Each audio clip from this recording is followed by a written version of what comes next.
Essa é uma atividade da Ciência Estúdia, né? Que publica, então, o livro do Henri Poincaré, A Ciência e a Hipótese, uma tradução, uma nova versão, com um aparato crítico, com, né, abrilhantada, inclusive, pela introdução do João Príncipe, que aqui está, né, pelo prefácio, né, do João Príncipe. Então, eu vou apresentar brevemente o João. Ele é professor da Universidade de Évora, não é? E trabalha muito com a ciência, vamos dizer, história da ciência e a ciência desse período, não é? Do chamado La Belle Époque, né? Entre o final do século XIX e início do século XX. João me corrige se eu estiver, né, fazendo alguma impropriedade na apresentação, tá certo? Muito bem. Então, eu o convidei exatamente porque não queria publicar o livro do Henri Poincaré assim, esse livro tão importante, publicá-lo depois de tanto tempo, sem que ele fosse situado, que se pudesse localizar o livro e a importância que ele teve, entendendo a importância que ele teve. Né? E fiquei muito feliz com o aceite, né, do João em escrever o prefácio, né, e todo o processo que levou finalmente à publicação do texto. João, então, eu te agradeço enormemente pela disposição de fazer a conferência, de apresentar esta conferência, né, sob o título Poincaré, um cientista filósofo, né, um savant filósofo entre filósofos, né, e passo a palavra. Obrigado a todos pela atenção.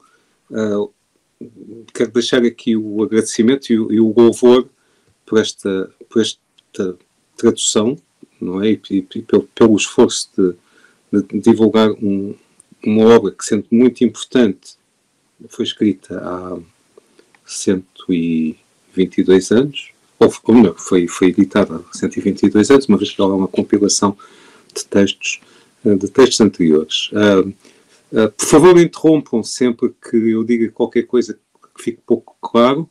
Eu sei que nós falamos todos a mesma língua, mas aqui deste lado do Atlântico nós falamos de um modo um pouco mais cerrado, usamos algumas vogais fechadas ou semifechadas, pronto, e isso por vezes pode dificultar a comunicação. Eu lembro-me que uma vez um antigo professor meu, né, portanto, nos anos 50 estava a fazer o seu doutoramento em Paris, estava sentado numa esplanada, como é comum em Paris, não é?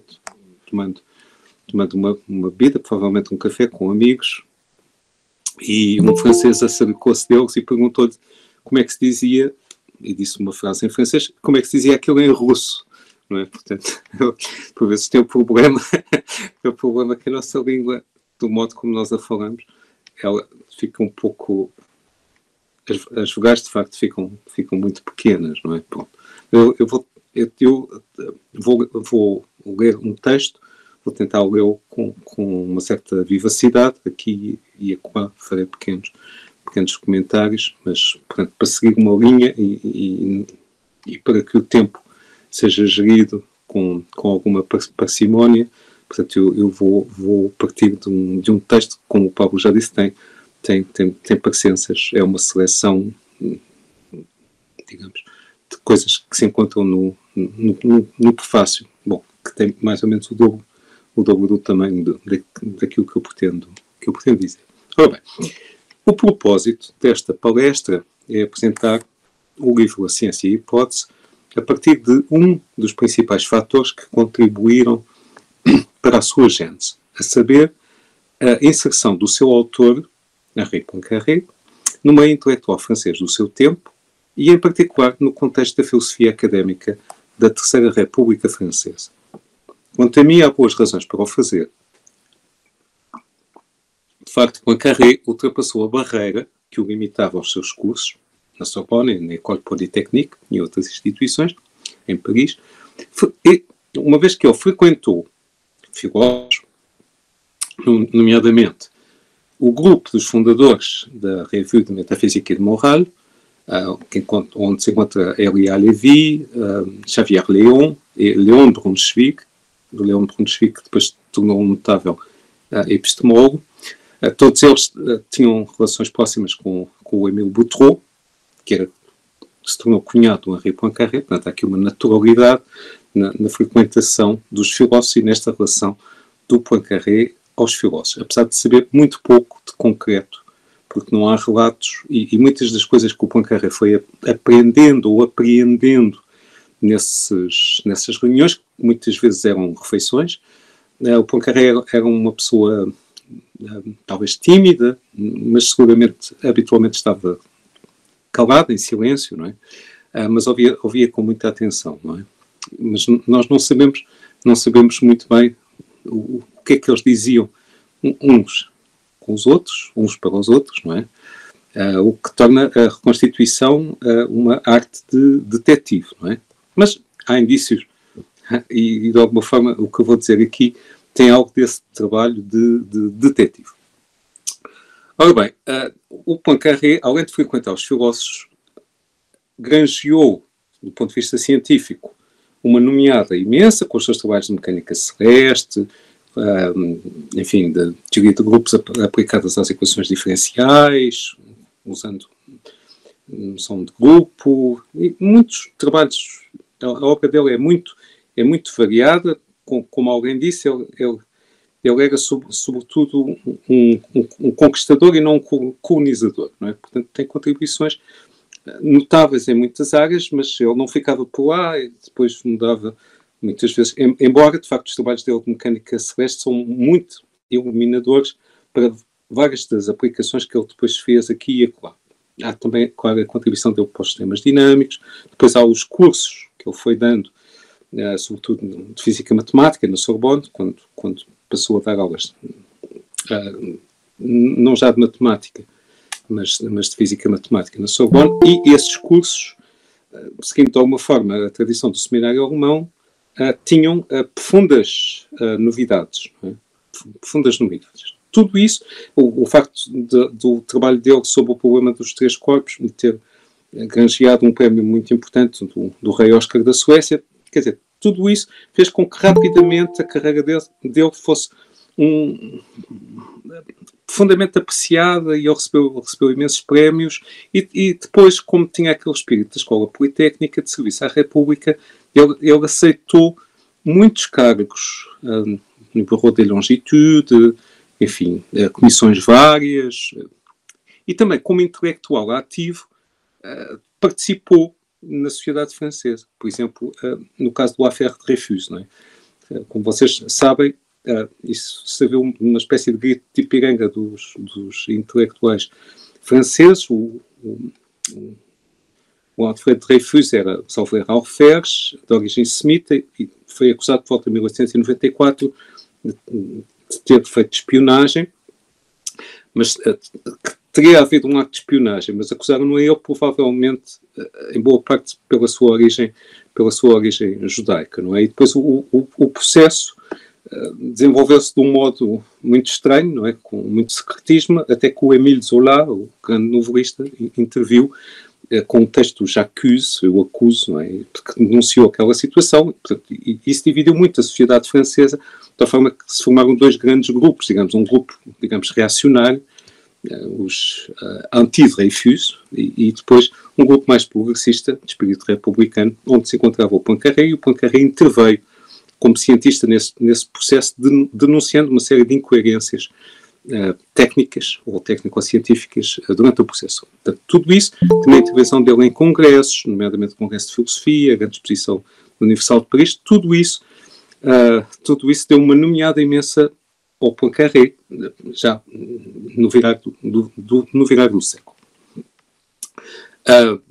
Claro que eu vou falar aqui da relação com os filósofos, mas gostava, antes disso, de reconhecer, acho que é imperioso fazê-lo, que a especificidade das reflexões de Poincaré só se compreendem a partir da sua obra científica, em particular do seu interesse pela significação das geometrias não euclidianas e pelo estado da física matemática no seu tempo, em particular pelo real pluralismo teórico e pela inquirição do estatuto das teorias físicas, inquirição que nos afastava do realismo ingênuo que favorecia um positivismo cientista que, aliás, não era o de Auguste Comte. Portanto, convém afirmar que as reflexões de Poincaré, que favorecem o pluralismo teórico e o caráter analógico das teorias, não se entendem na sua gênese sem destacar pelo menos as contribuições de Hermann von Helmholtz, de James Clerk Maxwell ou de Heinrich Hertz. Mas disso eu não falarei aqui. Bom, o livro, A Ciência e a Hipótese, La Science et l'Hypothèse, resultou de um pedido de um médico e psicólogo social, também de grande nomeada na época, Gustave Le Bon, o qual era um simpatizante das ideias do biólogo evolucionista Ernst Haeckel. Le Bon pediu a Poincaré sua participação no projeto de uma nova coleção, intitulada A Biblioteca de Filosofia Científica. Recorde-se que o livro de Poincaré é uma compilação de textos anteriores, ligeiramente modificados. São prefácios, tratados científicos, artigos de revistas de filosofia e alocuções a congressos, essencialmente. Vale também a pena assinalar que a oportunidade e o sucesso desta coleção dirigida por Le Bon e iniciada precisamente em 1902, se ligam a condições concretas típicas das nações desenvolvidas da época, desenvolvidas economicamente, não é? E culturalmente, entre as quais se conta, nessas condições concretas, se conta a generalização do ensino, a proliferação de universidades e de um público burguês instruído. O caso francês merece mais considerações, pois a Terceira República Francesa tinha-se implantado, após a humilhante derrota na Guerra Franco-Prussiana e depois o processo da Comuna, não é? Num certo sentido ainda foi uma coisa mais dramática do que a Guerra Franco-Prussiana. Os prussianos chegaram num instante a Paris, não é? E depois instalou-se a Comuna, bom, e depois todo o processo da Comuna, bom. E isto aconteceu num país, portanto, depois sucedeu-se, o Império caiu, não é? O Imperador, Napoleão III, e sucedeu-lhe um regime republicano. Ora, este regime implantou-se num país por tradição católico e que se encontrava geograficamente rodeado de monarquias, legitimadas pelas igrejas. Havia, pois, que consolidar a laicidade e criar uma moral republicana, precisamente para substituir o papel da Igreja, não é? E daí a particularidade gálica de se dar então um papel central à filosofia, no ensino secundário. Esta necessidade de se criar, digamos, um clero laico republicano favoreceu a emergência dos intelectuais como grupo social fundamental para a sociedade. De algum modo, a denúncia que o Zola fez naquele artigo que eu já referi, de 1898, o J'accuse, de facto, faz surgir a figura do intelectual e dos intelectuais civicamente empenhados como figuras centrais do funcionamento da sociedade republicana, da Terceira República Francesa. Também, como já referi, tanto o Poincaré interveio durante o Affaire Dreyfus, no ano de 1899, foi lido perante o Conselho de Guerra uma carta do Poincaré, na qual ele criticava a cientificidade dos métodos usados para a formulação da acusação. Claro que a intervenção do Poincaré é feita num quadro coletivo, não é? Portanto, várias pessoas seguramente propuseram o Poincaré para fazer essa tarefa e, claro, ele aceitou nesse quadro de intervenção de intelectuais progressistas republicanos, não é? Bom, o facto do livro ter tido um sucesso imediato, como foi o caso, tem a ver com estas condições gerais que referi, com o prestígio internacional, que também já referi, e também com o facto de algumas afirmações de Poincaré, que era possuidor de um notável estilo literário, depois foi eleito para a Academia Francesa, não é? E esse seu estilo, de alguma forma, é herdeiro do estilo de Pascal e de Montaigne. E o texto, de facto, contém afirmações que tiveram um grande impacto mundano, muito para além das intenções do autor, do Poincaré. Comecemos por aí, é um aspecto geral, mas que é importante para perceber o impacto imediato que a obra teve. Comecemos por aí, porque até aí aqueles textos estavam relativamente reservados em termos de leitores, não é?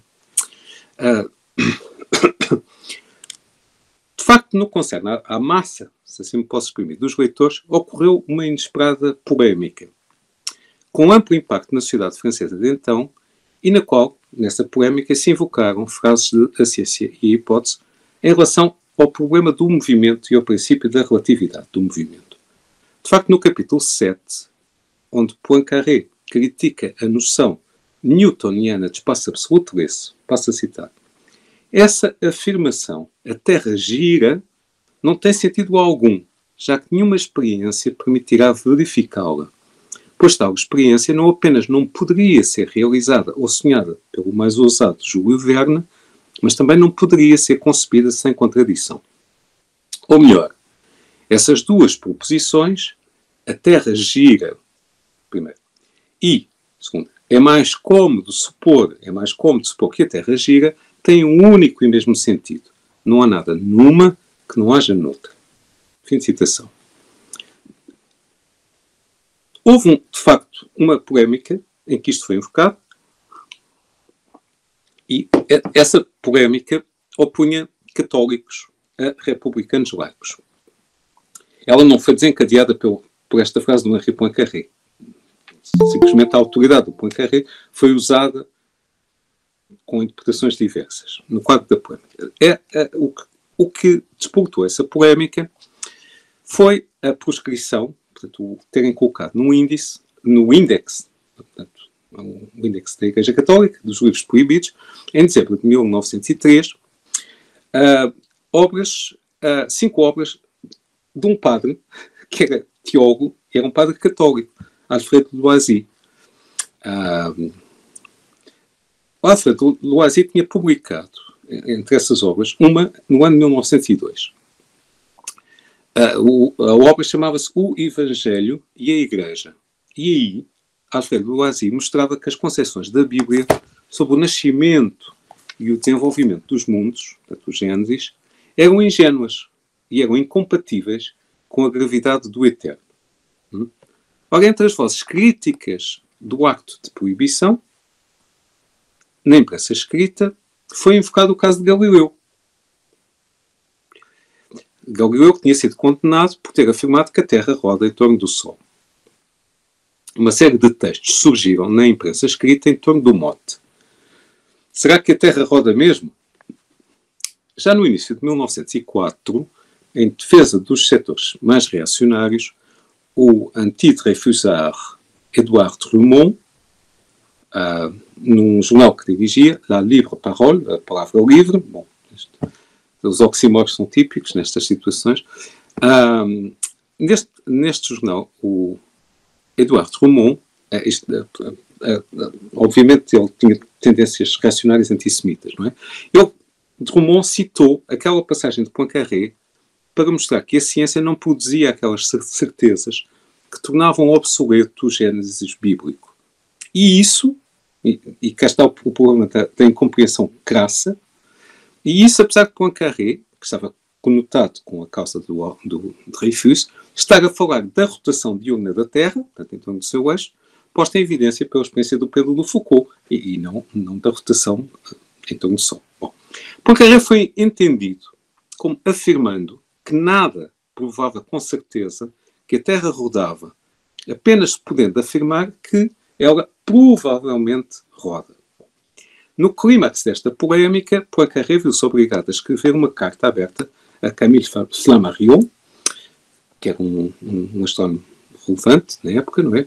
A qual foi publicada em maio de 1904 no Boletim da Sociedade Astronómica de França. Nessa carta aberta, Poincaré reafirmou o seguinte, passo a citá-lo: quando eu disse estas duas frases, a Terra gira, e é mais conveniente supor que a Terra gira, têm o mesmo significado, que foi o que Poincaré tinha afirmado. Eu, Poincaré, falava a linguagem da metafísica moderna. Linguagem da metafísica moderna. Na mesma língua, diz espontaneamente as duas frases: o mundo exterior existe e é conveniente supor que o mundo exterior existe, têm um e o mesmo significado. Assim, a rotação da Terra é certa no mesmo grau que a existência de objetos externos. Acho que isso dá segurança suficiente àqueles que poderiam ter-se assustado com palavras incomuns. Fim de citação. Como vê, a subtileza e uma ironia fina de um grande espírito. Bem entendido, estas reflexões de Poincaré, veiculadas em A Ciência e a Hipótese, tiveram uma recepção bastante mais fecunda do lado dos leitores com sólida formação filosófica e ou científica. Certo, entre os leitores esclarecidos, a maioria era capaz de dar uma interpretação filosófica de sentido geral da obra, mas só para uma minoria muito escassa, estava reservada a compreensão fina dos aspectos científicos. Há que reconhecer que as leituras expressas em revistas filosóficas da época mostraram, desde o início, uma pluralidade de leituras. Entre os que discordavam profundamente, que os houve, Bertrand Russell, logicista, destacou-se pelo tom polémico, acusando Poincaré de cepticismo e afirmando que os inegáveis méritos da obra, e agora cito Russell, são acompanhados, para quem esteja acostumado à filosofia, pelo que só pode parecer como defeitos. Enfim, talvez um juízo extremamente severo, uma vez que Poincaré, embora fosse um autodidata, tinha uma relação muito próxima com grandes filósofos, não é? Vivos e mortos. Não é? Portanto, há aqui uma injustiça, mas que é típica do tom polémico do Russell, sendo que a relação entre o Poincaré e o Russell vai ter mais episódios. No fundo, uma grande oposição entre logicismo e intuicionismo, se assim se pode dizer. Uma questão que depois tem ramificações pela filosofia analítica e, num certo sentido, o partido do Russell terá ganho em certos aspectos porque, de facto, o Russell, em certos textos, queria erradicar a noção de mind, de esprit, não é? E, de facto, num certo sentido, ele venceu. Não é? Ele queria substituir aquilo pela objetividade do discurso, não é? E, de facto, nas ciências sociais, hoje em dia, a noção de espírito é quase proibida, não é? Mas, bom, mas há aqui, de facto, um duelo, de facto, entre do ponto de vista mais técnico, entre os intuicionistas e os logicistas. Bom, Russell afirmou que os princípios filosóficos de Poincaré o colocam num dos extremos, isto na crítica que ele fez ao livro, não é? Num dos extremos relativamente a debates antigos e consagrados, ou seja, ao debate entre os empiristas e os idealistas, de feição kantiana. Por exemplo, quando Poincaré afirma que a matemática, na medida em que não é mera definição, deriva a sua certeza do facto de que os seus princípios dizem respeito não à natureza, mas às propriedades do espírito, que o Russell traduz como mind. Ou ainda que, Russell citando Poincaré, a ciência nos ensina não sobre as coisas em si, mas sobre as suas relações. Também no seio dos colaboradores da Revue de Metaphysique et de Morale, em que Poincaré se contava, se percebe a dificuldade de ler Poincaré e de extrair conclusões filosóficas gerais, com as quais o próprio matemático pudesse concordar. Tal é o caso de Edouard Leroi, que é mais novo que Poincaré, nasce nos anos 70, em 1870, cerca de 20 anos mais novo. Edouard Leroi pode ser considerado, de alguma forma, um discípulo de Bergson e, em textos de 1899 e de 1900, ele invocou Poincaré para apoiar uma posição nominalista radical, segundo a qual todas as componentes da ciência teriam um caráter convencional e, portanto, inverificável. Posição que depois Brunschvig vai criticar no ano de 1901. Dada a grande discussão finisecular em França sobre fé e ciência, na qual participaram, entre muitos outros, o historiador da literatura Ferdinand Brunetière, que é contemporâneo do Poincaré, e o químico e político Marcellin Berthelot, uma geração anterior, nascido em 1827, esta polémica sobre fé e ciência, um dos, digamos, dos slogans que foi recorrentemente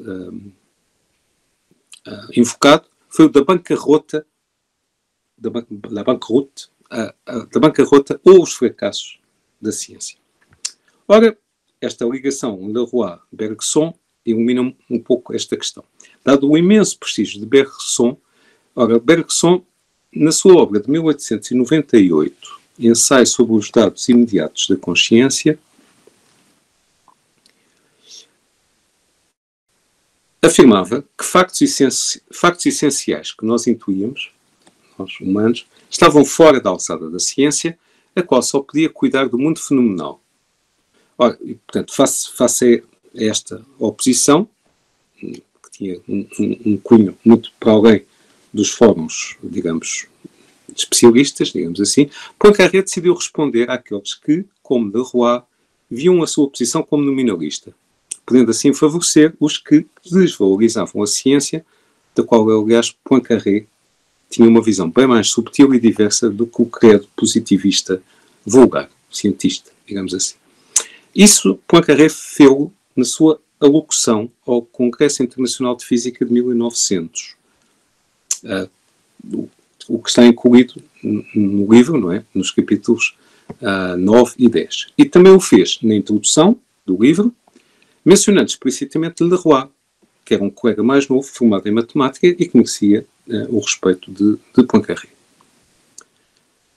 Para aqueles primeiros leitores do livro, com formação filosófica e que eram sensíveis aos argumentos de Kant e à tradição racionalista, era fácil criar empatia com as ideias de Poincaré, que era reconhecido como um dos maiores cientistas vivos e de espírito verdadeiramente universalista.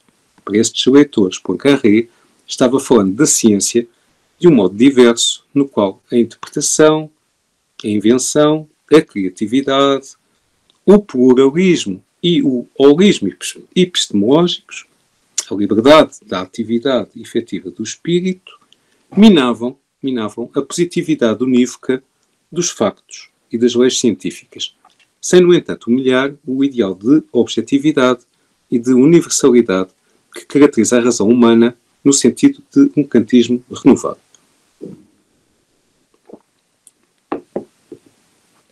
Sendo agora dos leitores franceses, e tanto aqui um exemplo mais próximo da lusofonia, ou da Portugalidade, ou das pessoas que falam português.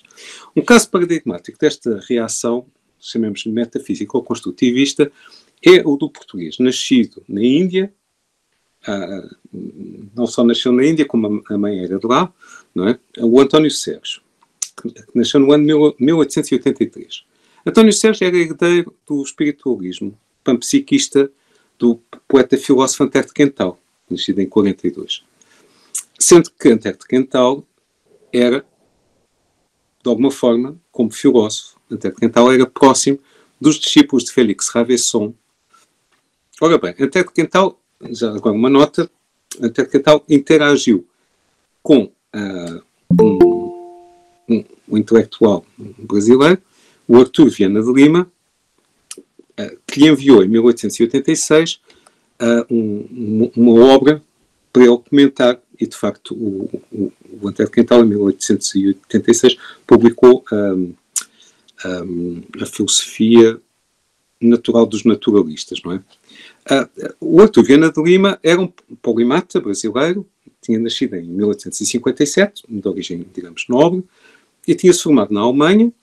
Aliás, ele viveu quase todo o tempo aqui na Europa, e ele foi um autor de importantes estudos críticos sobre a evolução, sobre a significação dos evolucionismos científicos. Voltando ao nosso António Sérgio, que era um filósofo e um pedagogo, e que também era amigo.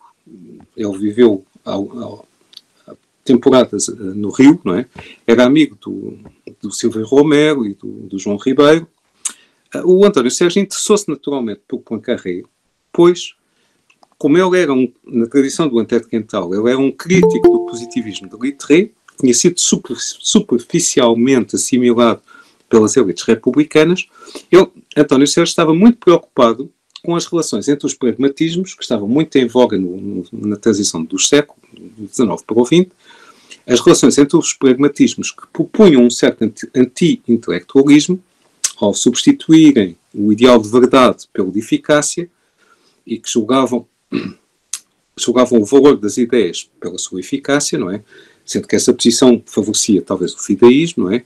Portanto, as relações entre os pragmatismos e o racionalismo aberto, que era um dos fundadores da Revue de Metafísica e de Morrado.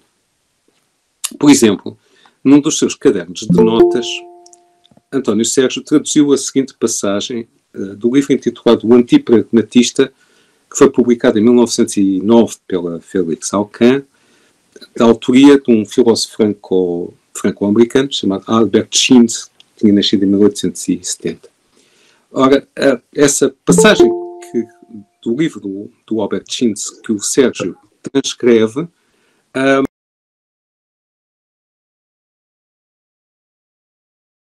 parece de um vírus, não sei.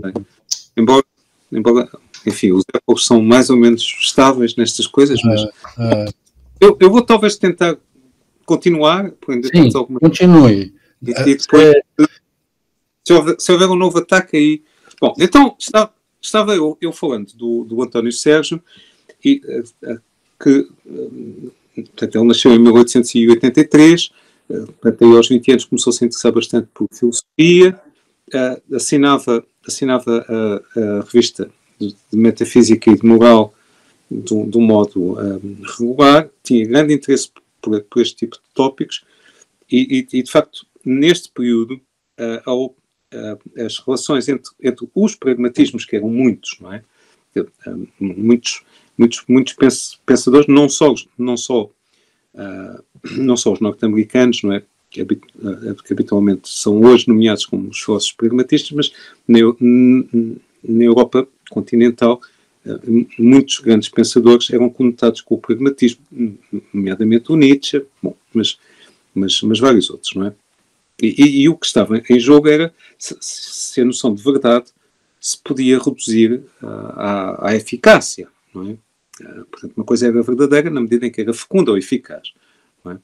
E portanto, nesse sentido, a fé seria da ordem da verdade, não é? Pela eficácia que tem na condução dos comportamentos humanos, não é? Ora bem, e estava precisamente a pegar num apontamento que o jovem António Sérgio tinha tomado de um livro de um filósofo franco-americano, que é interessante, não é? Que tinha nascido em 1870, o Albert Schintz, e, portanto, é uma obra geral sobre estas questões do estatuto do pragmatismo, não é? E o autor refere-se ao Poincaré, e é muito curioso, o Sérgio estava muito atento e tomou uma pequena nota que sobreviveu até hoje. E então essa nota diz: o subjetivismo dos sábios modernos, Poincaré, etc., vem a ser o seguinte. Portanto, eles eram acusados de subjetivismo, não é? Ele, diz-nos o autor, o Poincaré, reafirma de novo aquilo que Hume e Kant haviam firmemente estabelecido, mas que por estes tempos tinha vindo a ser um pouco esquecido, devido a interpretações demasiado largas do positivismo moderno. E o que é que tinha sido esquecido? Que as leis estão em nós e não fora de nós. Que, de certo modo, somos nós que fazemos essas leis, pois devemos adaptar às faculdades da nossa inteligência a compreensão dos fenómenos. Fim de citação. É, pois, muito plausível, digo eu, que os leitores que conheciam as preocupações metafísicas dos filósofos espiritualistas franceses, que na segunda metade do século XIX propuseram evolucionismos idealistas, encontrassem ressonâncias disso na prosa de Poincaré. esses filósofos espiritualistas franceses, que eram muito relevantes na filosofia académica do fim do Império e depois na Terceira República, partiam da terceira crítica de Kant, portanto, a crítica da faculdade de julgar, e dos pós-kantianos Schelling e Hegel, e opunham-se ao caráter anti-metafísico do cientismo. Assim, resumidamente, eles acreditavam que o princípio das causas finais, sobrepondo-se e iluminando o princípio das causas eficientes, dava um sentido geral ao processo universal, largamente descrito de um ponto de vista mecanicista pelas ciências positivas. De alguma forma, em França, o pai desta reação ao positivismo foi Félix Ravesson, que nasceu em 1813 e morreu em 1900. O Poincaré esteve no funeral dele, o que é significativo, não é? O pai desta reação foi Félix Ravesson, que, sob a inspiração de Aristóteles e de Schelling, formou um idealismo que ecoou nas obras, depois de discípulos seus, do Jules Lachelier, que é o autor de uma obra onde se fala muito da relação entre o princípio das causas finais e o princípio das causas eficientes. E esta obra tem um nome curioso em relação a este tópico, porque se chama-se Sobre o Fundamento da Indução, é uma obra de 1871.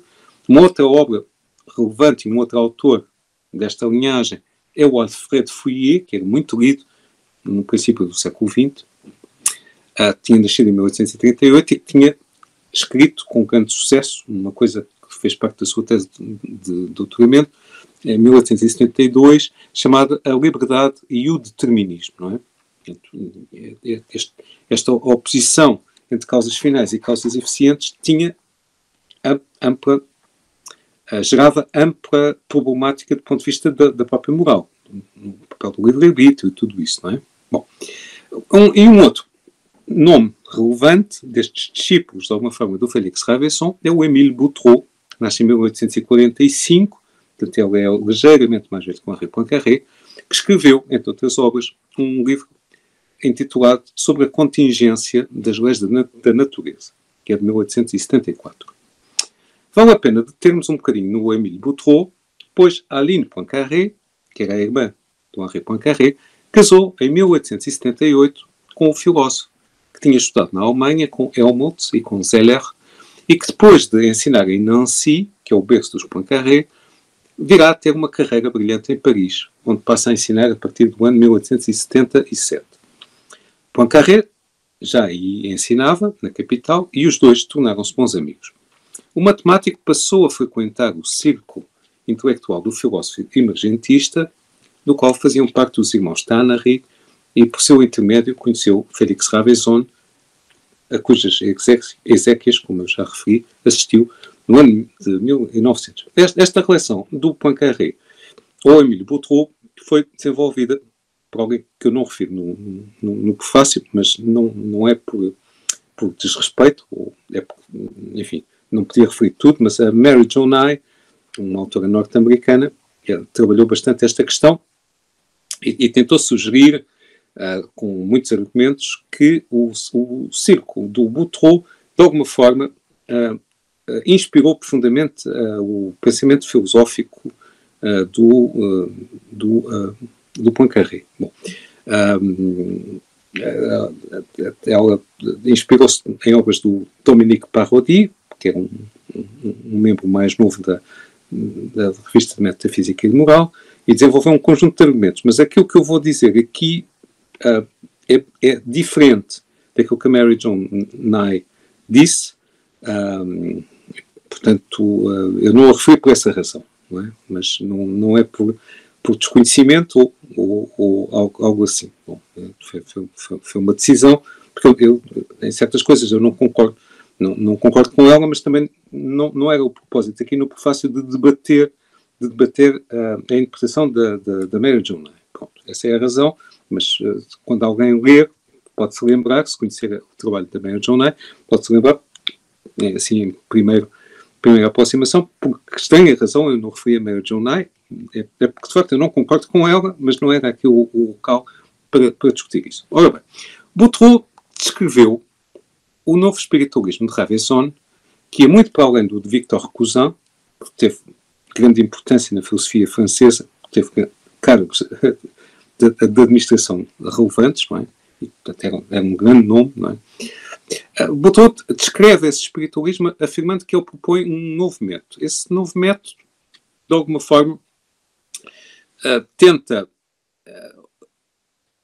não se centrar na tradição espiritualista francesa, que era de alguma forma de introspecção, portanto, de retorno, de se virar sobre o próprio eu, mas de mantendo essa ideia que a introspecção é uma fonte válida, não é?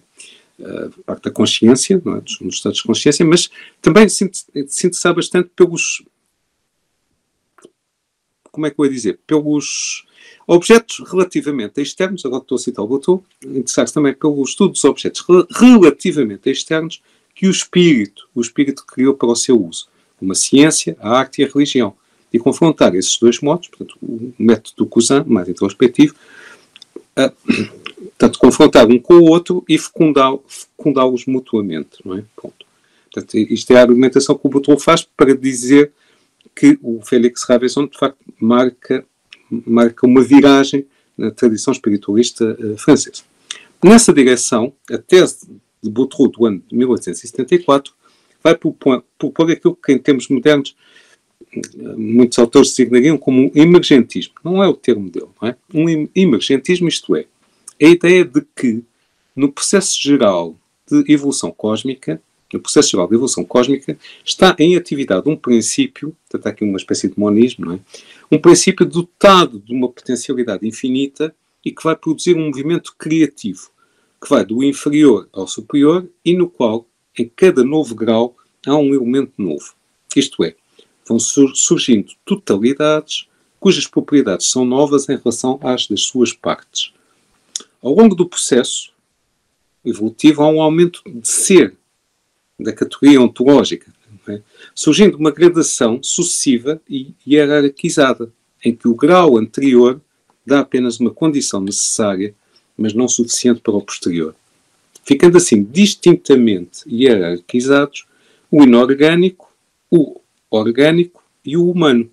Eventualmente, seguindo aqui uma distinção que o Sérgio vincava, eventualmente distinguindo o meramente psíquico do espiritual. Sendo que o espiritual implica ascese, não é? Portanto, um esforço de purificação, digamos assim, não é? No sentido spinoziano, não é? Boutreau e os seus colegas acreditavam, com Aristóteles e Schelling, que havia uma inteligência que movia o mundo e que no processo evolutivo a emergência da consciência e do espírito representava um verdadeiro progresso qualitativo. Boutreau, sugestivamente, e isto é aquele aspecto que quando se lê a obra dele, uma pessoa com formação científica fica muito chocada, não é? Ele sugeriu sugestivamente, admitiu, o caráter contingente das leis naturais. Isto é, a capacidade de evolução das próprias leis naturais. Depois o Bergson levou isto um bocadinho ao extremo, não é? E também, e isso é tal, o que eu vou dizer a seguir, é a característica, de facto, notável, que fez a diferença destes filósofos espiritualistas, eles vincaram a ideia de que os reducionismos não fazem sentido, são impossíveis, não é? Porque há graus diferentes e o grau anterior é apenas uma condição necessária para o grau superior, mas não o implica. Agora da relação do Boutreau com o Poincaré e os relatos que o Boutreau deixou.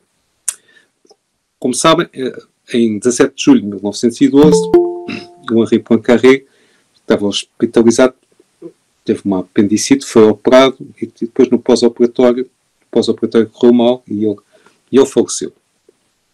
Foi uma perda muito grande, porque era um homem jovem, de alguma forma, não é? Esperava-se muito dele, estava na plena posse das suas faculdades. Ponto. E no ano a seguir, as homenagens surgiram, nomeadamente com a escrita de textos. Ora, a 13 de janeiro de 1913, na Revista de Paris, e em homenagem ao cunhado, Boutreau publicou a primeira parte de um texto onde fala da vida e da obra de Poincaré. No ano seguinte, ele vai publicar um outro texto sobre a filosofia de Poincaré, em conjunto com colegas cientistas, os quais cientistas se vão ocupar da parte respectiva. No texto de 1913, Botero vai dar relevo a uma relação com o tal espiritualismo renovado, de linhagem de Ravenson, aspecto que talvez mereça uma certa reserva, porque de facto Poincaré nunca se referiu explicitamente a essa filiação na linhagem de Ravenson. E o próprio Botero, provavelmente, alguém sentiu-se um bocadinho coagido, no texto de 1914, a adotar uma perspectiva mais agnóstica, insistindo na ideia de que Poincaré partiu sempre da sua prática enquanto homem de ciência para se interrogar e meditar numa certa solidão. Mas, a meu ver, o texto de 1913 está menos condicionado e, num certo sentido, é mais sincero, não é? E provavelmente está mais perto de nos permitir perceber a relação do Poincaré com os filósofos franceses desta linhagem. Ambos os textos, de facto, são muito iluminadores, claro, porque convém não esquecer que o Botero é o principal filósofo que tem o raro privilégio de privar com Poincaré desde o ano 1876. Ora, em 1913, Botero refere um episódio muito curioso que sugere que Poincaré estava ao corrente e simpatizava com estas ideias, as quais, aliás, estavam no espírito do tempo. Este episódio é relatado en passant, quer dizer, de passagem, pelo Laurent Rollet, na sua notável tese de doutoramento sobre o Henri Poincaré. O Laurent Rollet é a maior autoridade mundial sobre a vida do Poincaré. Ele tem dedicado toda a sua carreira e tem na calha a escrita de uma biografia sobre o Henri Poincaré. É professor da Universidade de Nancy, portanto, uma pessoa com formação em filosofia. Então, este episódio é o seguinte. A poetisa Louise Ackermann, que nasceu em 1813 como Ravenson, teria oferecido a Poincaré, não sabemos em que ano, teria oferecido a Poincaré um volume das suas poesias filosóficas. Poesias filosóficas. E esse volume tinha uma dedicatória. A dedicatória, eu traduzo, mas a dedicatória é um bocadinho de um poema. Diz assim: não, a tua eternidade de inconsciência obscura, de cega impulsão, de movimento forçado, todo o infinito do tempo não vale, ó natureza, o minuto em que eu terei pensado. Trata-se de um poema, da Louise Ackermann, uma secção de um poema, que só surge na edição ampliada de 1885. Há várias edições, e só na edição de 85 é que isto surge como um poema. O que o Botero diz é que é uma dedicatória, não é? Que é manuscrito. Não é? Ora, repare-se que este tipo de reflexão está em ressonância e ilumina a célebre frase, a qual tem um tom mais pessimista, com que termina a obra de Poincaré, La Valeur de la Science. No fim de La Valeur de la Science, as últimas palavras são: La pensée n'est qu'un éclair au milieu d'une longue nuit, mais c'est cet éclair qui est tout. Ou seja, o pensamento não passa de um relâmpago no meio de uma longa noite, mas é esse relâmpago que é tudo.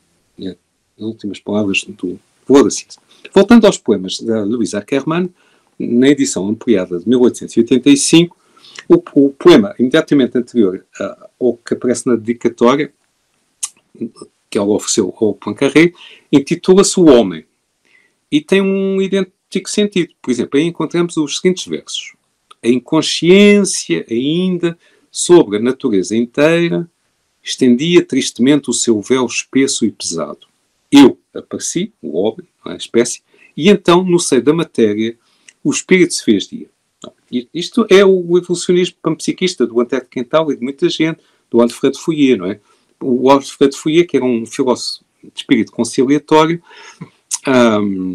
e muito sensível às ideias de Schopenhauer, achava que no processo evolutivo o princípio que se manifestava era o da vontade, não a vontade de poder do Nietzsche, mas a vontade da consciência. A vontade de consciência. Ou seja, o processo de evolução era movido por um princípio em que o universo queria se tornar consciente de si próprio, não é?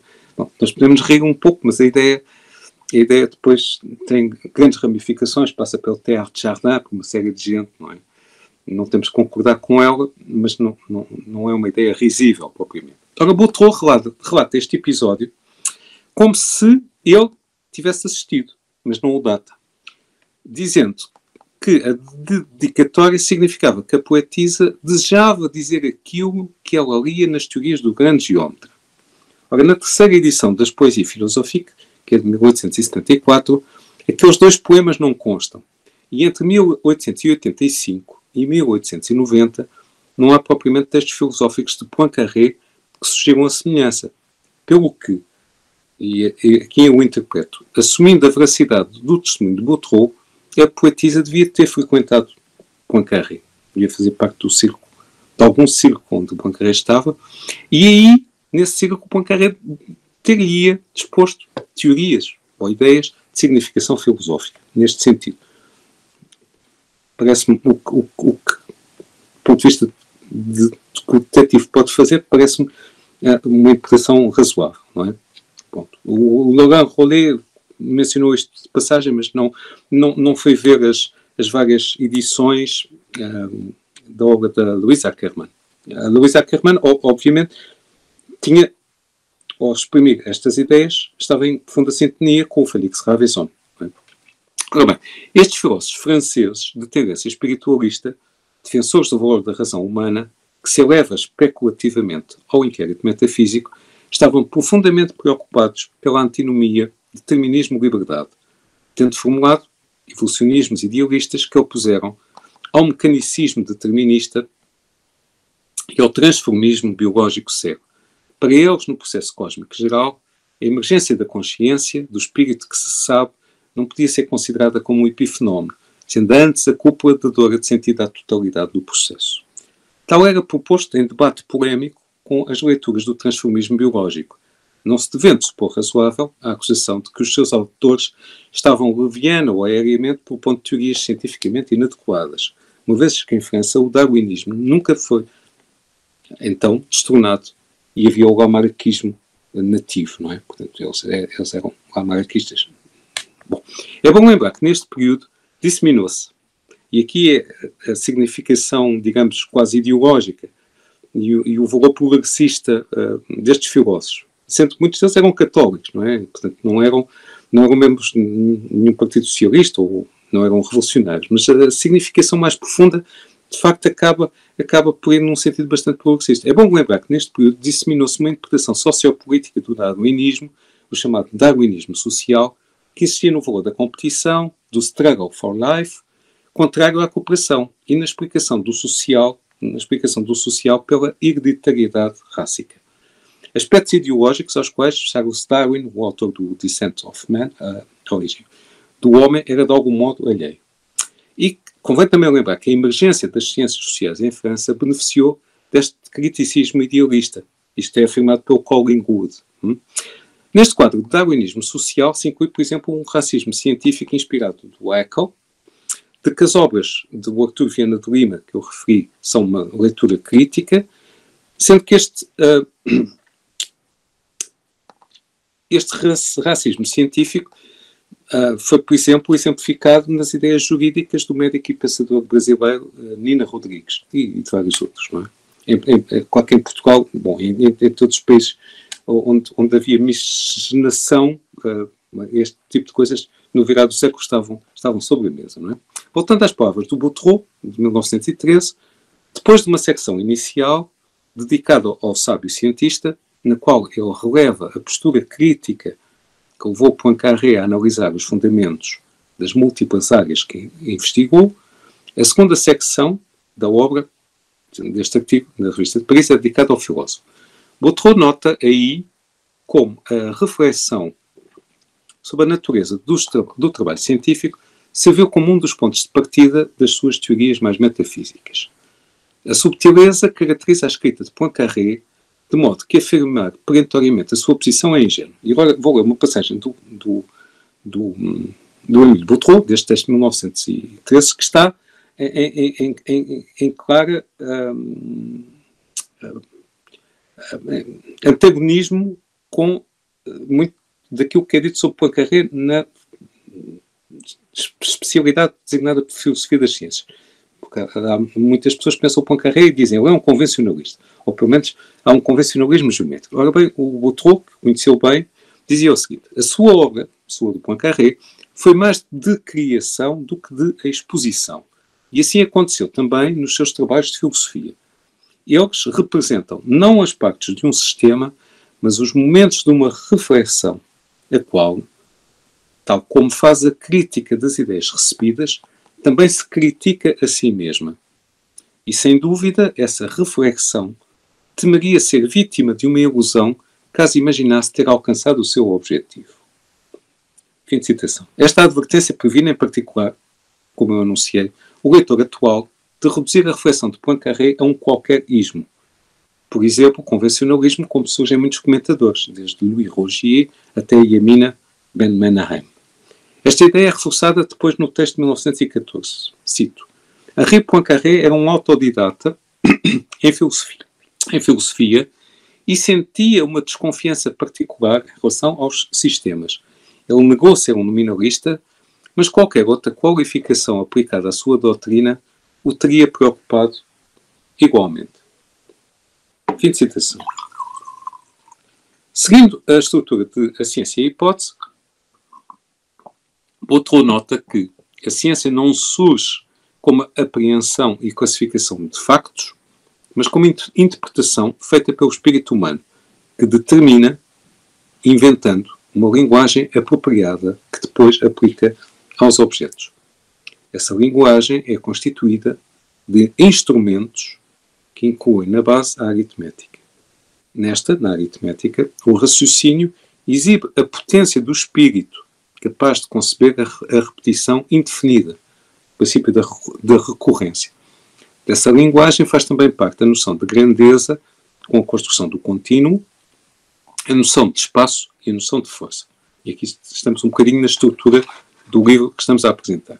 Ora, entre o empirismo, que propõe que as noções surgem por um processo unívoco de decalque ou de abstração a partir da natureza, entre o empirismo e o dogmatismo do racionalismo a priorístico, surge uma posição intermédia, que é afim da de Kant, num certo sentido, ao se propor que o pensamento, um kantismo renovado pelo menos, ao se propor que o pensamento é dotado de um conjunto de formas que são condições de possibilidade do conhecimento, isto é, que têm caráter transcendental. Mas, se na aritmética o princípio da indução age de modo puro, portanto a priori, a noção de contínuo matemático necessita da experiência, necessita da interação com uma matéria que não é puro pensamento para se constituir. Cito: poderíamos, de facto, compor a noção não apenas de números incomensuráveis, mas dos próprios números fracionários se não conhecêssemos, a alhures, uma matéria que concebemos como infinitamente divisível? Diz Boutroux. Também, para elaborar as noções de espaço e as da mecânica, é necessário a ocasião da experiência. Isto é uma expressão que aparece várias vezes e é uma expressão forte do Poincaré. É necessária a ocasião da experiência para motivar o uso das formas transcendentais. Mas estas formas transcendentais, se por um lado não são verdades absolutas, imutáveis e inatas, a verdade é que a simples experiência não as permite gerar. E aí surge o núcleo de novidade da reflexão de Poincaré. O papel dos princípios, na geometria física ou na mecânica, o papel dos princípios, é o de se tornarem definições. Eles não são simplesmente induzidos, eles passam a ter uma função de condições de possibilidade, uma função transcendental que os tornam inverificáveis. Quanto aos dogmáticos e quanto aos empiristas, Poincaré vai propor que as formas criadas pelo espírito é uma palavra muito presente na obra, não é? E eu aqui também estou a tentar assinalar que não é por acaso, não é? E não é só assim, porque era o espírito do tempo falar muito no espírito. É uma categoria muito relevante, que foi, entretanto, abandonada. Mas aqui, eu, enquanto historiador das ideias, tenho como papel, precisamente, recusar a destruição da memória, não é? Da memória das coisas intelectuais, não é? Portanto, quanto aos dogmáticos e quanto aos empiristas, Poincaré propõe que as formas criadas pelo espírito nem pré-existem no espírito, de modo atual ou potencial, nem são fornecidas pela simples experiência. Essas formas vão-se forjando na interação em que se inquire sobre e com o mundo, como ferramentas que se vão apurando. E eu estou a dizer como ferramentas que se vão apurando porque, de facto, na obra posterior, a evolução criadora de Henri Bergson insiste que, pegando naquela ideia do Benjamin Franklin, que o homem é um tool-making, é um ser vivo que tem na sua essência a capacidade de fabricar ferramentas, não é? O Bergson, na evolução criadora, diz-nos: a inteligência, vista no que parece ser a sua diligência original, é a faculdade de fazer objetos artificiais, especialmente ferramentas para fabricar ferramentas, podendo-se assim variar indefinidamente a fabricação. Nesta ideia de há ferramentas que nós melhoramos, vamos fazendo novas ferramentas, tal como estas formas têm caráter transcendental, também vão sendo, não são estáticas, não é? Vão. E o seu aperfeiçoamento resulta do processo de interação, não é? Do processo de interação com as coisas e com o mundo social, bem entendido, não é? Ora bem, repetindo, essas formas surgem de um processo criativo que é a obra do espírito.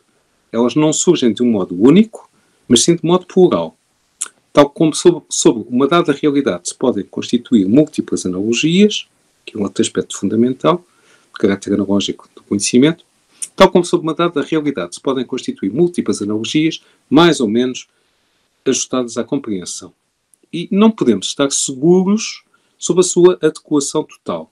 Daí o seu caráter hipotético.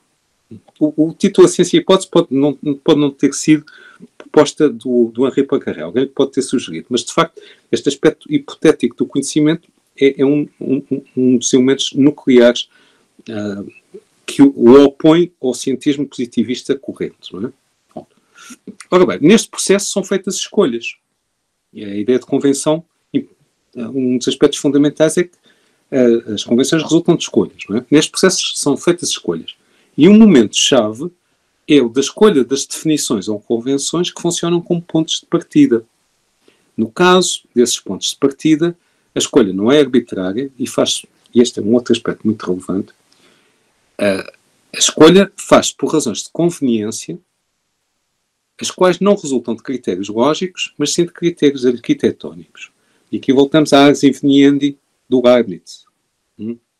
E à distinção constitutivo-regulador do Kant. Não é? Bom, diz-nos Boutron: o espírito cria os símbolos científicos, não do zero sem dúvida, mas no sentido de que a matéria-prima que ele tem de tomar emprestada dos dados dos sentidos é por sua ação transformada em conceitos irredutíveis a esses mesmos dados.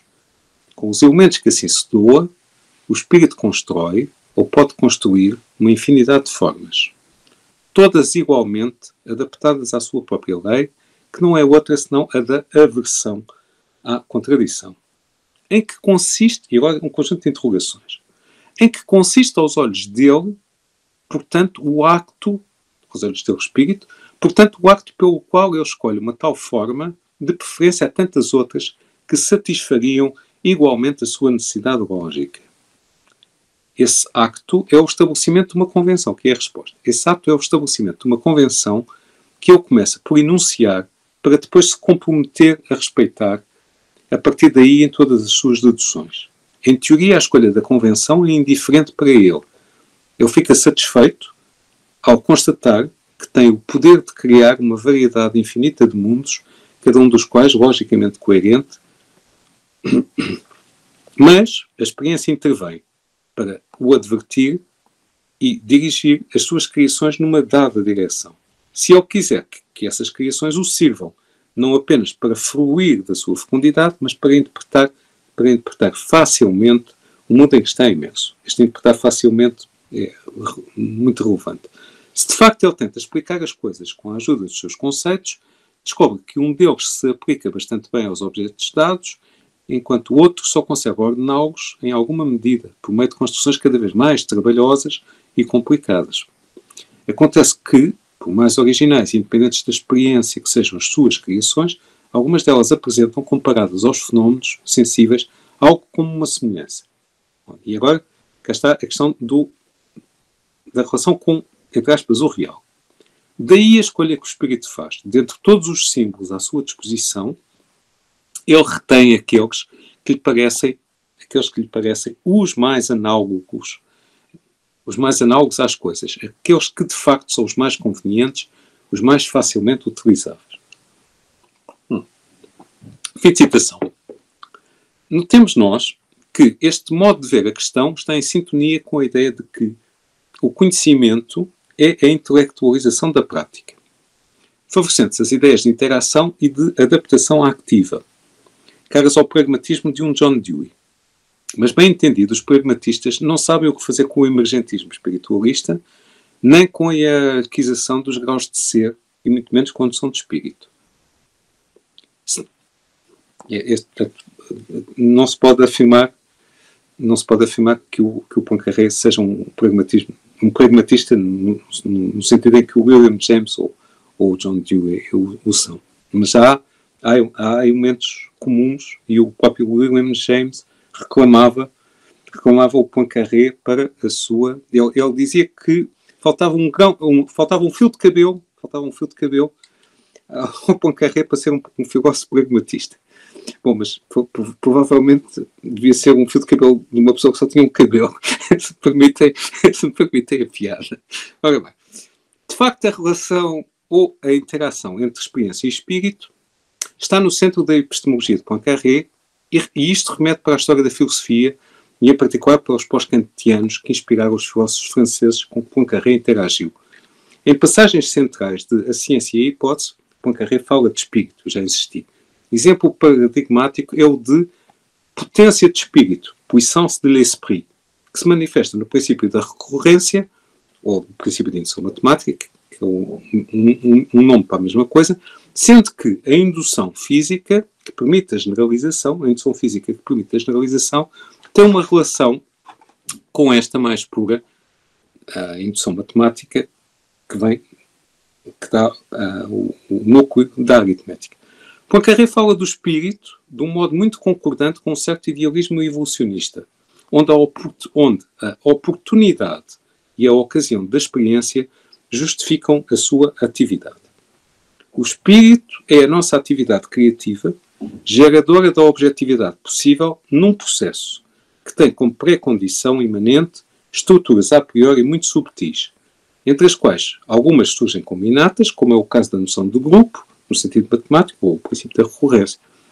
Ou seja, a subtileza destas estruturas significa que elas,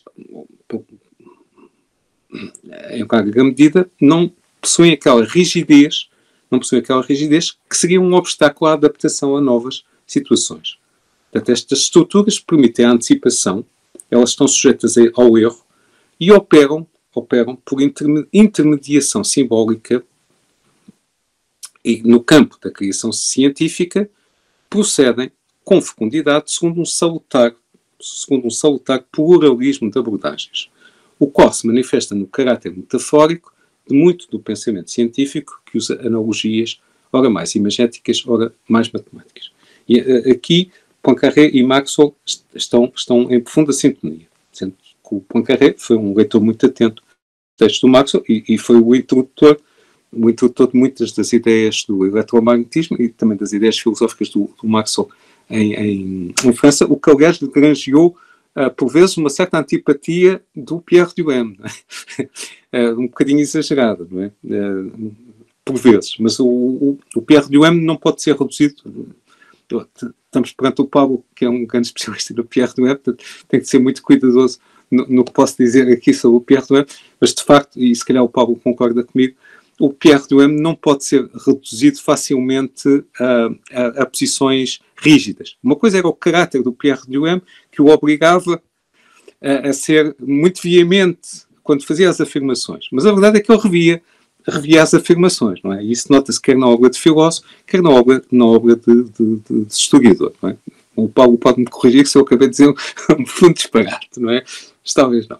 Ora bem, Então, estava eu aqui a referir, portanto, que este uso das analogias, há analogias de caráter mais imagético, mais ligadas aos sentidos, e há outras analogias que são de caráter mais matemático. Ora, quer Marx ou quer Poincaré, para ele, a física matemática mostrava a maior profundidade das analogias matemáticas. E neste sentido, há aqui qualquer coisa de platónico, se me é permitido dizer, não é? Estamos no mundo na alegoria da caverna, não é? Boutreau, muito perspicazmente, nota como, no íntimo, Poincaré acreditava que o dualismo, coisa em si versus fenómeno, era ultrapassado no esforço de construção das teorias pela harmonia.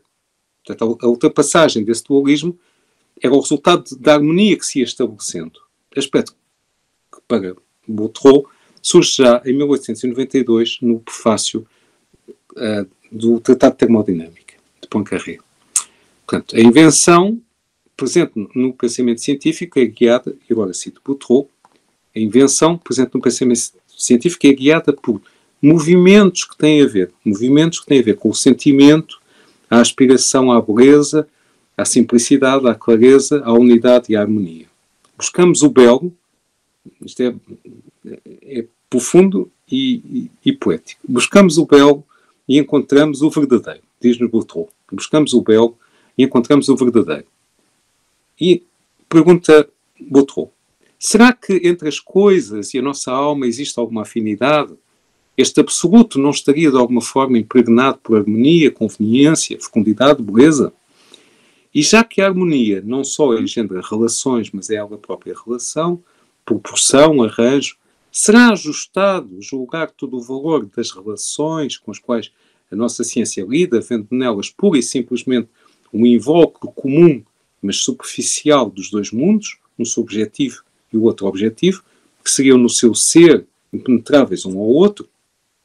O próprio fundo das coisas não seria precisamente uma harmonia oculta, mais bela ainda do que a harmonia visível? O dualismo kantiano, portanto, não representaria para Henri Poincaré o termo da filosofia, diz-nos Boutreau nesta passagem. Esta passagem, bom, que é a interpretação do Pierre Boutreau, do Émile Boutreau, o Pierre é o filho dele, pode ser, num certo sentido, forçada, pelo estemata a que adere o Émile Boutreau, é possível, mas nitidamente é uma passagem de linhagem schellingiana. E, de facto, ela é escrita por um discípulo de Ravesson e faz pensar, evidentemente, em Platão e, de certo, muitos leitores versados em filosofia no princípio do século XX concordariam com Émile Boutreau quando ele a seguir diz: não é difícil encontrar nos escritos de Henri Poincaré passagens que sugerem tais reflexões.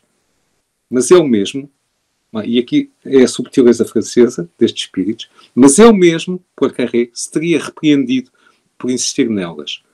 Ele consagrava a palavra aos objetos que comunicam entre si, exatamente, de inteligência para inteligência, mais do que à expressão, necessariamente inadequada, medíocre e como que impertinente da vida interior da alma. Fim de citação.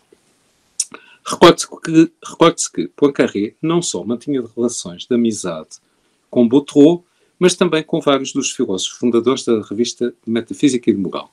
E talvez valha a pena referir, não todos, mas pelo menos algumas declarações do Leon Brunswick. Leon Brunswick nasce em 1869, portanto é de outra geração, sendo que Leon Brunswick é talvez o mais destacado epistemólogo do grupo dos fundadores da revista de Metafísica e de Moral. No seu artigo intitulado A Obra de Henri Poincaré, que é publicado nessa revista em 1913, Brunswick salienta o núcleo pós-kantiano da reflexão de Poincaré em termos que lembram o seu mestre Lachelier. Diz-nos: para descrever a crescente riqueza e beleza da ciência, Poincaré fala uma linguagem que apenas contradiz a crítica da razão pura para melhor retornar à inspiração que ditou a Kant a crítica da faculdade de juízo. Fim de citação. Ou seja, se ele se afasta da primeira crítica, é para se aproximar da terceira. Estas ideias de harmonia, de beleza, não é? Da estética, como sendo fundamental, não é, dos princípios da conveniência, não é? De facto, aproximam-nos mais desse mundo. Mas é curioso porque estes filósofos franceses, eles eram bastante versados em Kant, obviamente, mas o grande Brunswick escreveu, foi publicado em 1912, as etapas da filosofia matemática, que é uma obra-chave. Ele era um profundo conhecedor da filosofia da matemática e das oposições que existiam na época. Não é? Bem entendido, o leitor moderno terá alguma dificuldade em perceber esta afirmação da relação diferente com as duas críticas, não é? Em parte, e isso deve-se à subtileza de Poincaré. A propósito, no quadro da crítica da física dos princípios, Poincaré deixou-nos duas passagens que mostram bem o seu interesse pelas discussões filosóficas em torno da antinomia, liberdade e determinismo, as quais invocavam a terceira crítica. Por exemplo, a propósito do princípio da mínima ação ou da menor ação, e usando o seu estilo, que é subtil e irónico, ele escreveu nesta obra que estamos aqui a apresentar. Cito Poincaré. O próprio enunciado do princípio da mínima ação tem algo de chocante para o espírito. Para ir de um ponto para o outro, uma molécula material, subtraída da ação de qualquer força, mas sujeita a mover sobre uma superfície, vai seguir a linha geodésica, isto é, o caminho mais curto. Essa molécula parece conhecer o ponto ao qual se quer levá-la, parece prever o tempo que levará para atingi-lo, seguindo esse ou aquele caminho, e parece escolher em seguida o caminho mais conveniente. Este enunciado apresenta-nos, por assim dizer, a molécula como um ser animado e livre. E aqui está a ironia da expressão de Poincaré. Portanto, este enunciado apresenta-nos, por assim dizer, a molécula como um ser animado e livre.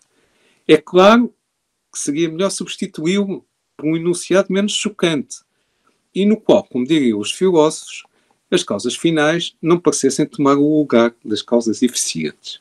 É uma ironia profunda, mas ele acertou na mousse esta distinção entre causas eficientes e causas finais estava no cerne destas questões, destas discussões profundas dos espiritualistas franceses sobre a questão do determinismo e da liberdade.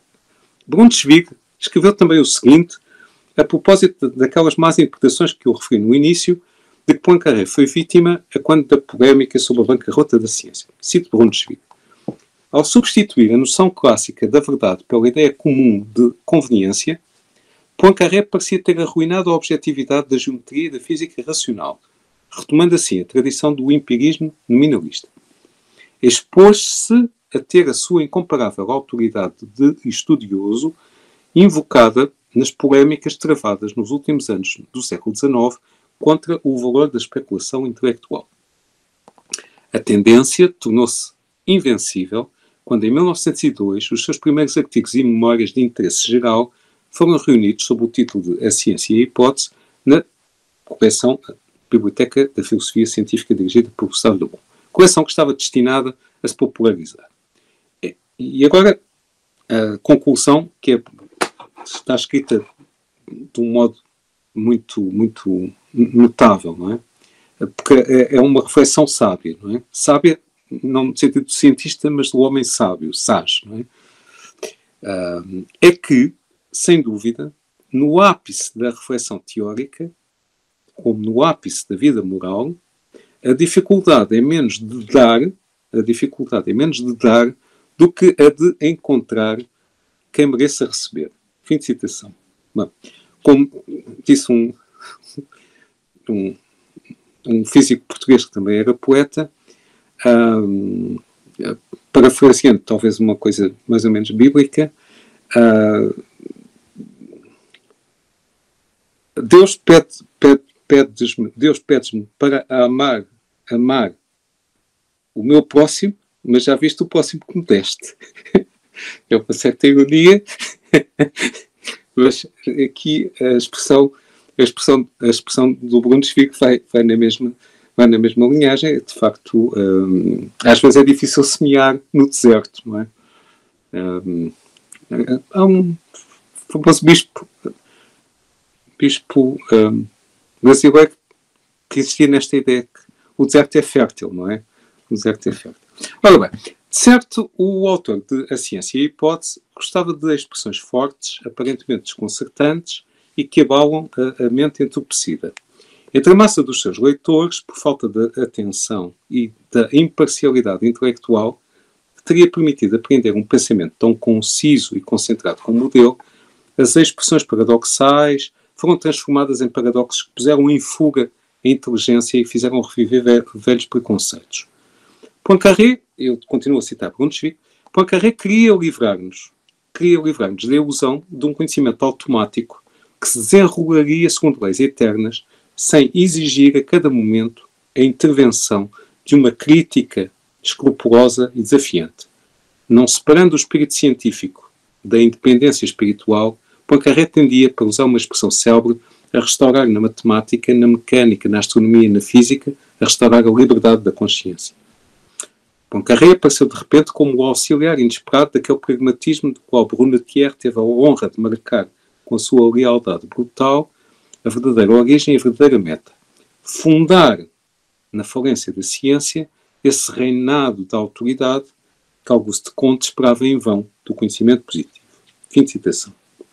Valia de facto a pena, eu não o fiz no prefácio e talvez ainda não tenha sido feito, valia de facto a pena confrontar as leituras de diferentes comentadores de Poincaré, notando, nomeadamente, o valor daquelas hoje esquecidas no quadro da especialização da atual filosofia das ciências.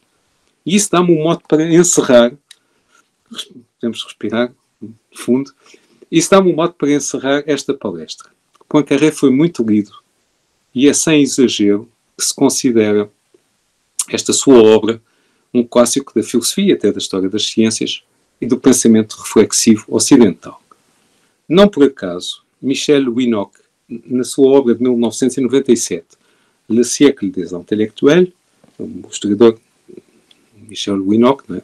Desta obra, O século dos intelectuais, no fim, quando escreve a cronologia, uma cronologia breve dos eventos culturais e científicos, coloca no ano 1902, lado a lado, coloca La science et l'hypothèse, de Poincaré, a 1902, que é o ano também da morte de Zola, e coloca a par do primeiro tomo do Jean Christophe, do Romain Rolland, e dos Etudes socialistes do Jaurès. Ou seja, ele próprio reconhece o profundo impacto cultural, não é, que transcende muito o quadro das especializações académicas desta obra do Henri Poincaré. Todos os epistemólogos do mundo de língua francesa, das gerações imediatas, colheram inspiração nesta obra, bastante citar Émile Mayerson ou Gaston Bachelard. Já foi do Brunswick, obviamente.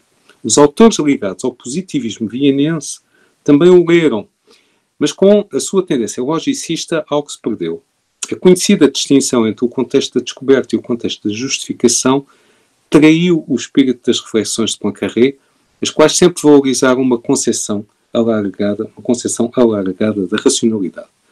De algum modo, Poincaré, ao se interessar pela invenção presente na feitura da ciência, retoma a antiga ars inveniendi, com a qual Leibniz se preocupava ainda.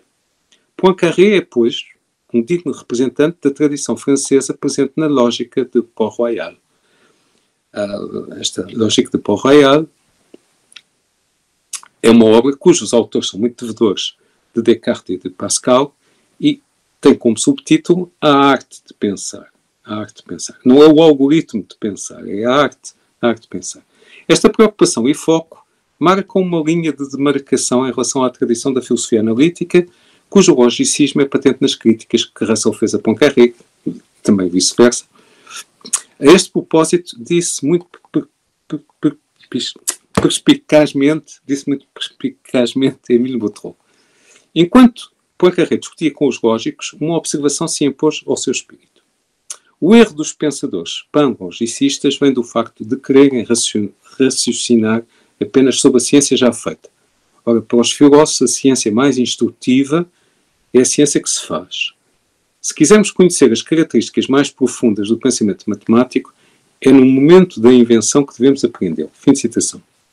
E para terminar, na época presente, que é aquela em que podemos exercer a nossa criativa liberdade, e onde novo um imenso e unilateral determinismo se quer impor, o do progresso inexorável, promovido pelo complexo tecnocientífico da economia de mercado, parece-me, estou certo, há muitas e variadas razões, boas razões, para se ler atentamente a ciência e a hipótese. Agradeço muito a vossa paciência, a vossa generosidade e a vossa atenção.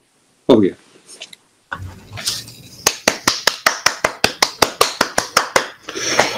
Obrigado, João, pela bela palestra. Bom, eu acho, eu posso, vamos dizer, abrir um pouquinho. Temos um tempo, temos aí pelo menos uns 20 minutos em que poderíamos fazer algumas questões e trocar um pouco de ideias. O que você acha, João? Tá tudo bem? Sim, claro. Ótimo. Com muito gosto. Então, eu abro a palavra para as pessoas que assistiram, que seguiram essa conferência, para perguntar alguma questão que queiram, alguma dúvida, algum esclarecimento que gostariam de ter.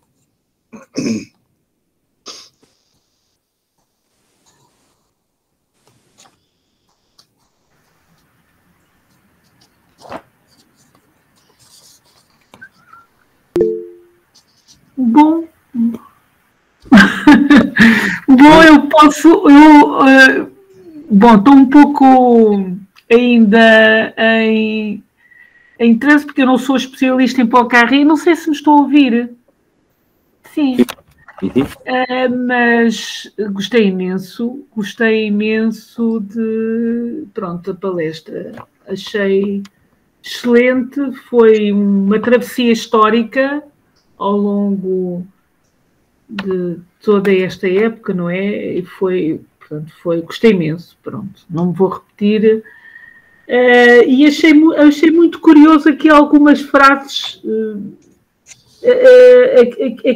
aquele conceito da conveniência em ciência, a conveniência, a criatividade e a escolha aquele aspecto que foi referenciado, que terá sido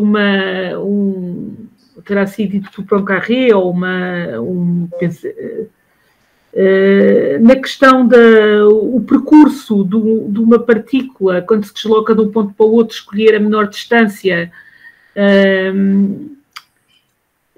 a conveniência também ligada ao aspecto da formulação das ideias, não foi assim, não terá sido assim que terá sido dito, mas o escolher, o aproximar os conceitos de uma maneira geral, escolher aquilo que é mais conveniente. Portanto, isso, no fundo, é uma descrição extrapolando de uma energia mínima, não é? De caminharmos para a energia mínima. Abusivamente, este pensamento pronto, isto é só uma afirmação minha, só uma coisa que me passou pela cabeça, mas de uma maneira, não sou especialista em Poincaré, nem nada que se pareça, sei muito pouco de tudo que foi dito aqui, mas pronto, gostei muito, fico por aqui. Obrigada. Obrigado. Talvez mais questões, se alguém... Sim. João, eu na minha leitura assim, do texto, fiquei muito impressionado com toda a exposição da parte geométrica, né? Das novas geometrias, das geometrias não-euclidianas, do espaço quadridimensional, e de como Poincaré inserta nessa discussão mais, vamos dizer, matemática, geométrica, no capítulo sobre o espaço da representação, né? Que repercussão? Você que tem trabalhado mais, teve alguma repercussão propriamente na arte, essa discussão do Poincaré? Né? Porque me parece que tem uma... Logo depois, eu fiquei pensando, logo depois vai aparecer o cubismo, né? Ou nessa época, o cubismo, vamos dizer, né? Quase que... Né? Sim. Né? Eu nunca estudei... que é uma exploração, né, do espaço representativo, né, fora da representação, vamos dizer, euclidiana, né, fora de uma representação euclidiana estrita, né, mas, então, um pouco isso que eu... Mas como objeto de reflexão, não é isso? Sim. Quer dizer, eu nunca estudei a questão, mas eu admito que o Poincaré, com estas obras, e com se referir às geometrias não euclidianas, e tendo com isso chegado a um público muito alargado, não é? Coisa que o Lobachevsky ou o Riemann, nas suas memórias, não tinham essa capacidade. Eu imagino que isso seguramente gerou uma curiosidade, uma curiosidade inspiradora a nível também dos artistas, não é? Sendo que, pronto, o Poincaré também foi mobilizando outros aspectos, como a questão que o espaço...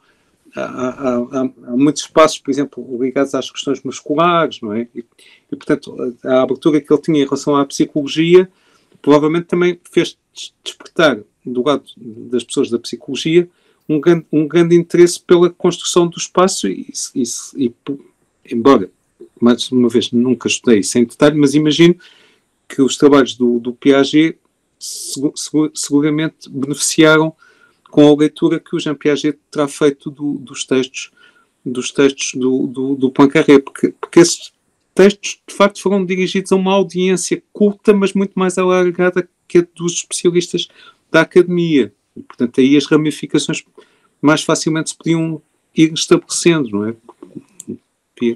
Via analógica, não é? Portanto, mas não consigo dizer coisas muito pertinentes, porque teria que estudar com muito cuidado a recepção do Poincaré nos meios artísticos, coisa que eu não fiz, nem sei se alguém fez, mas eu seguramente não sei. Eu creio que o Anderson tem uma questão, ele está ali com a mão levantada. Anderson, tudo bem? Tá ouvindo? Olá, tô sim, vou me desculpar, eu tô em viagem, tá? Sim, eu tenho uma questão, João. Você mencionou na tua palestra que a recepção da obra do Poincaré, sobretudo dos aspectos convencionalistas da obra do Poincaré, no Círculo de Viena, ela não foi completa ou foi somente parcial, em virtude talvez de uma posição logicista da Círculo de Viena. Eu gostaria que você comentasse um pouco mais, tá, a respeito dessa leitura tua, né? Claro que a gente vê certamente na obra do Círculo de Viena uma influência do Poincaré, por exemplo, no livro do Schlick, né, O Espaço e Tempo na Física Contemporânea, você vai ter reflexões que inclusive o Schlick menciona o Poincaré, né? Eu queria saber um pouco mais dessa leitura tua, de por que as ideias do Poincaré não conseguiram receber aceitação total no positivismo lógico do Círculo de Viena. Tá bom? É isso então. Obrigado. Quer dizer, o que eu consigo dizer tem o seu quê de banalidade, e o que vou dizer é um pouco geral, não é? Mas a questão é que eles são profundamente antimetafísicos, não é? E começaram por fazer uma grande guerra ao Kant, não é? Começaram por fazer uma grande guerra ao Kant. Claro que depois alguns foram revendo um bocado a posição. O Hayek, por exemplo, chegou a uma altura em que achava, bom, afinal, lendo Kant com atenção até aprende-se coisas válidas, não é? Mas houve uma guerra imensa ao Kant, nomeadamente a rejeição da metafísica e do a priori, não é? Por outro lado, e isso nota-se um pouco nas discussões entre o Russell e o Poincaré. Há ali um momento em que o Russell insiste muito que a objetividade não se encontra encontra-se apenas no discurso, não é? E para o discurso, o espírito está a mais, não é? E portanto, o Russell põe-se um bocadinho na mesma posição que o Laplace se colocou quando interrogado sobre o papel de Deus no sistema do mundo. Já não sei quem é que fez a pergunta, mas podia ter sido Napoleão, mas por acaso é um bocado irrelevante. O Laplace teria respondido como qualquer coisa: eu não preciso dessa hipótese, não é? Portanto, passamos bem sem o Deus, não é? E aqui acontece uma coisa parecida, que é os defensores deste logicismo e que se ficam no campo do discurso, primeiro Wittgenstein, por exemplo, não é?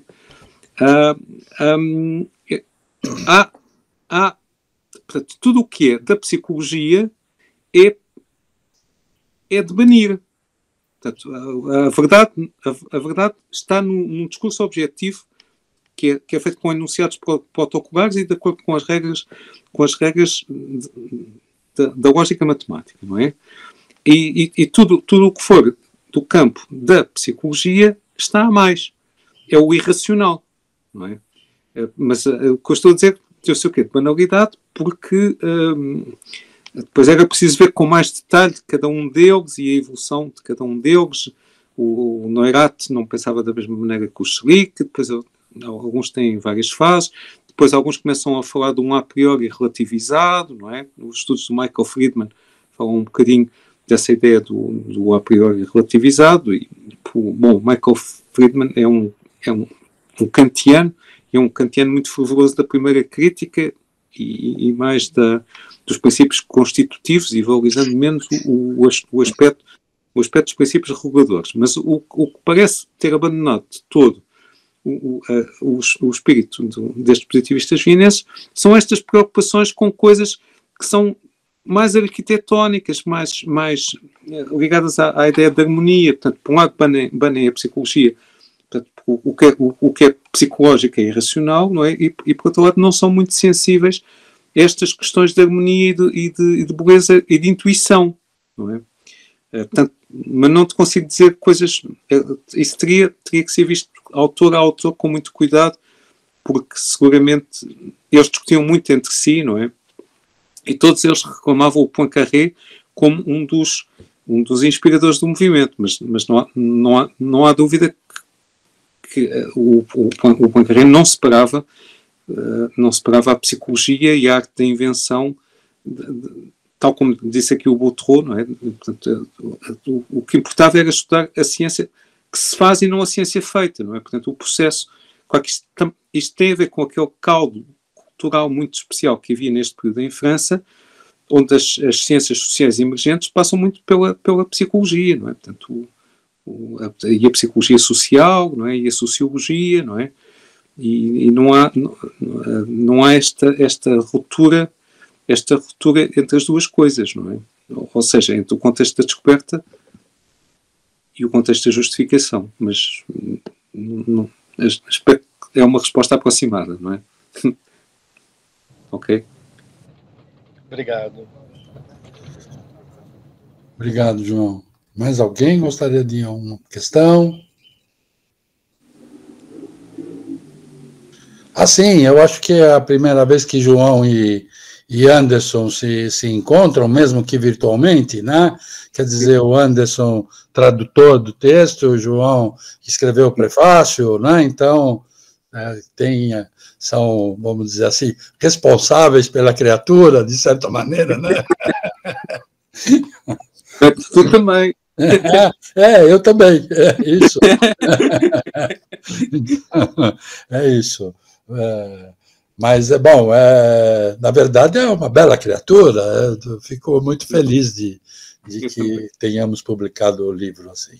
Né? Sim, acho que é uma contribuição muito, muito relevante para a literatura em língua portuguesa, não é? Sim. Seguramente, sim. É verdade. Oxalá ela seja bem sucedida, mas, enfim, depende também de nós. Fazemos publicidade. É isso. Muito bem. Se ninguém mais tem questões, eu eu iria encaminhando, vamos dizer, para concluir, não é? Nossa sessão da palestra.